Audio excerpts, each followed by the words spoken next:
Hi guys, welcome to iDream Media. And మనం పేపర్స్లో recent టైమ్స్లో అయితే కాంపౌండింగ్ అని చూస్తుంటాం, కాంపౌండ్ ఇంట్రెస్ట్ అని చెప్పేసి. అసలు ఈ కాంపౌండింగ్ అంటే ఏంటి, అసలు దానివల్ల మనకి ఏమైనా బెనిఫిట్స్ ఉంటాయా, అసలు కాంపౌండింగ్ ఏంటి అనేది నా మైండ్లో ఎప్పటి నుంచో మెదులుతున్న క్వశ్చన్ అనమాట. ఎలాగో మరి సుభాష్ బాబు గారు మరి సర్టిఫైడ్ ఫైనాన్షియల్ ప్లానర్ కూడా ఉన్నారు కాబట్టి ఆయన్ని అడిగి తెలుసునా అసలు కాంపౌండింగ్ అంటే ఏంటి అనేది.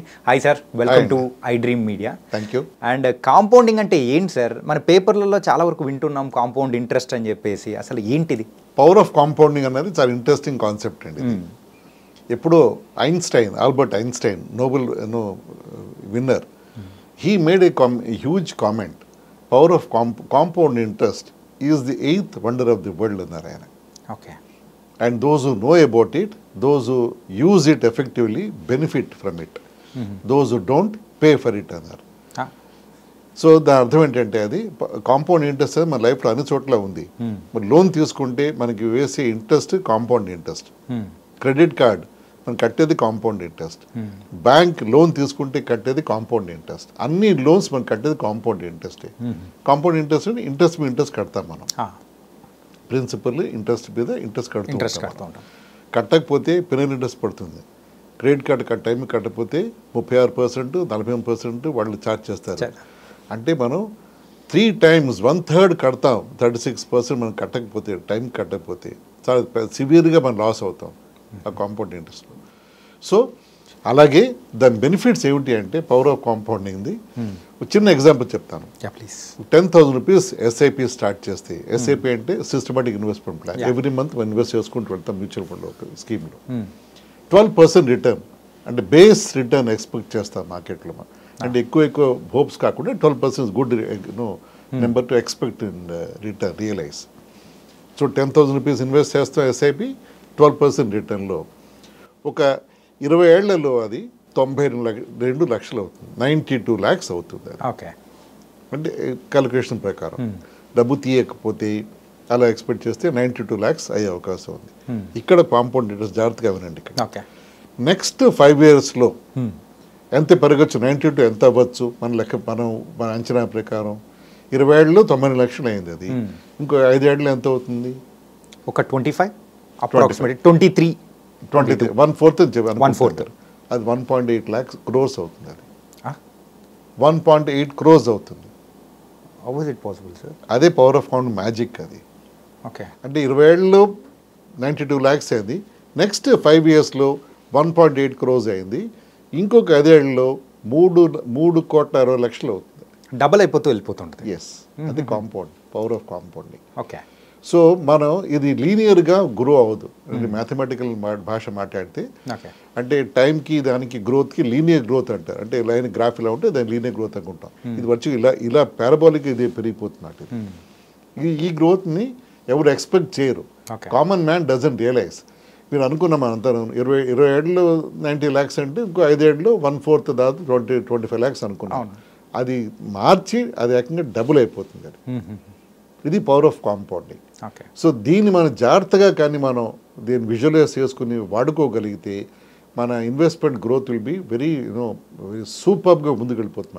గ్రోత్ అనేది కూడా సూపర్ గ్రో అయిపోతుంది. ఇలాగే లోన్స్ కూడా, హౌసింగ్ లోన్స్ కానీ తర్వాత వెహికల్ లోన్స్ కానీ మన టైంకి కట్టకపోతే ఈఎంఐ స్కిప్ అయినా కూడా మన పడే interest it will be very హైగా పెరిగే ఇంట్రెస్ట్ మన మీద ఉంటాయి. సో మన గ్రో చేసే డబ్బు అంతా కూడా ఈ విధంగా వెళ్ళిపోయే అవకాశం ఎక్కువ ఉంటుంది ఇట్లా కాంపౌండ్ ఇంట్రెస్ట్, పవర్ ఆఫ్ కాంపౌండింగ్లో. This how the entire mutual fund industry, capital markets, financial planning is based on power of compound and compound interest. ఈ రిటర్న్స్ని దీన్ని CAGR అంటారు, అంటే కాంపౌండెడ్ యాన్యువల్ గ్రోత్ రిటర్న్ అంటారు. సో దీంట్లో చాలా రిటర్న్స్ ఉన్నాయి. Return భాష మాట్లాడాలి అంటే కన్ఫ్యూజ్ చేయడానికి చాలామంది మార్కెట్లో చాలా నెంబర్స్ చెప్తూ ఉంటారు. అంటే ఇప్పుడు మనం 100 రూపాయలు పెట్టాం, అది 150 రూపాయలు వచ్చింది, 50 రూపాయలు వచ్చింది, 50% బెనిఫిట్ వచ్చింది అనుకుంటాం మనం. 1.5 times 50% వచ్చింది అనుకుంటాం మనం. కానీ ఏ టైంలో వచ్చింది అది 5 ఏళ్ళలో 50% వస్తే 50% రిటర్న్ కాదు, యాక్చువల్గా అది ఇయర్ ఆన్ ఇయర్ బాగా తక్కువ అయిపోతుంది అది. సో ది కాంపౌండ్ ఇంట్రెస్ట్ మనం వాడుకుంటాం. సో ఇలాగా చాలా టెక్నిక్స్ ఉన్నాయి మనం ఇన్వెస్ట్ చేసి డబ్బు గ్రో చేయాలి. సో పవర్ ఆఫ్ కాంపౌండింగ్ గురించి చెప్పారు సార్. కాకపోతే మీరు చెప్పిన లెక్క ప్రకారం అయితే సో 1 to 20 yearsలో మనం ఇన్వెస్ట్ చేస్తే 92 lakhs వరకు అవుతుందని చెప్పారు. ఆ తర్వాత 5 years అనేది మనము అట్లే హోల్డ్ చేసి ముందుకెళ్తే ఇట్ విల్ బీ అనే ర్యాపిడ్ గ్రోత్ టు ద 1.8 అన్నారు. కరెక్ట్. ఈ మధ్యలో ఒకవేళ మనం డ్రా చేసామనుకో, మధ్యలో ఏదన్నా ఎమర్జెన్సీ పర్పస్ కానీ డ్రా చేయాల్సి వచ్చింది, అప్పుడు ఏమవుతుంటుంది? ఆ గ్రోత్ అనేది అలాగా తర్వాత వస్తుందంటారా, లేకపోతే మధ్యలో ఎక్కడైనా డ్రాప్ అయిపోతుందంటారా? డబ్బు తీసేస్తే మన ప్రిన్సిపల్ తీసేస్తే మనకి గ్రోత్ ఉండదు. మనం ఇన్వెస్ట్ చేసుకుంటూ వెళ్తే 1.8 crores అవుతుంది. మీరు 20-25 years మధ్య మనకు అవసరం వచ్చి తీసేస్తే మనం ఎంత తీసామో మిగిలిది గ్రో అవుతుంది.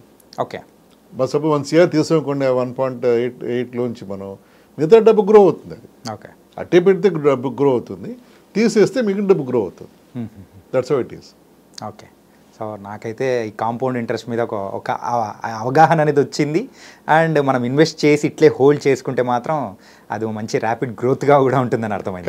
కరెక్ట్. ఇదే కాన్సెప్ట్ చెప్పాలి అంటే ఇప్పుడు మనం ఎస్ఐపి పద్ధతుల్లో లిమిటెడ్ పీరియడ్ ఎస్ఐపి అంటాం. అంటే ఒక పద్ధతి ఏంటంటే మనకు గోల్ 25 ఏళ్ళు మనకు 4 కోట్లు కావాలనుకోండి, ముందు నుంచి ఎస్ఐపి చేసుకుంటూ వెళ్తే 28,000 ఎంత మనం కట్టుకుంటూ వెళ్తే 4 కోట్లు మనం సంపాదించవచ్చు. అలా కాకుండా మనం ఒక 10 ఏళ్ళు మాత్రమే నేను డబ్బు కట్టగలను అనుకుంటే ఒక ఎస్ఐపి చేసి ఒక అమౌంట్ చేస్తాం, దాన్ని చేసి ఆపేస్తాం, దాన్ని మనం డబ్బు విత్డ్రా చేయం. అయినా కూడా మనకి డబ్బు అలాగే గ్రో అవుతుంది, 4 కోట్లు వస్తాయి. అప్పటికి కూడా మనకి కాంపౌండ్ ఇంట్రెస్ట్ అనేది అక్కడ ఎఫెక్ట్ అవుతుంది. ఓకే. అక్కడ యాడ్ అవుతుంది. So the limited period SIP అంటారు. అంటే ఒక వ్యక్తి కానీ గోల్ పెట్టుకుని ఇన్వెస్ట్ చేయాలి, నేను నా గోల్ అచీవ్ చేయాలి అని క్లారిటీ ఉంటే మేము చాలా వెరైటీ ఆఫ్ ఆప్షన్స్ ఇచ్చి అతను గైడ్ చేయగలం. ఆ వ్యక్తికి క్లారిటీ ఉండాలి, నేను ముందుకు వెళ్ళాలి, నా డిసిప్లిన్ ఉంటానంటే చాలు, will be able to make him achieve his goal. Thank you so much sir. Compound interest మీదే కాకుండా అసలు ఇన్వెస్ట్మెంట్ ఎలా చేయాలనే దాని గురించి కూడా మంచి సలహాలు అనేది కూడా ఇచ్చారు. Thank you for coming here. Thank you. Yes. So guys, మరైతే నా డౌట్తో పాటు మీ డౌట్ అనేది కూడా క్లారిఫై అయిపోయి ఉంటుంది కదా, పవర్ ఆఫ్ కాంపౌండింగ్ అంటే ఏంటి, అసలు కాంపౌండ్ ఇంట్రెస్ట్ అంటే ఏంటి అనేది. సో కాబట్టి ఇలాంటిదే ఉంటాయి, ఇంకా బోల్డ్ అనే సంగతులు అనేది కూడా మీతో కూడా షేర్ చేసుకుంటాను. ఇది ఇవాల్టి ప్రోగ్రామ్. మరొక ప్రోగ్రామ్తో మళ్ళీ కలుద్దాం. అంతవరకు take care. This is your Chanakya.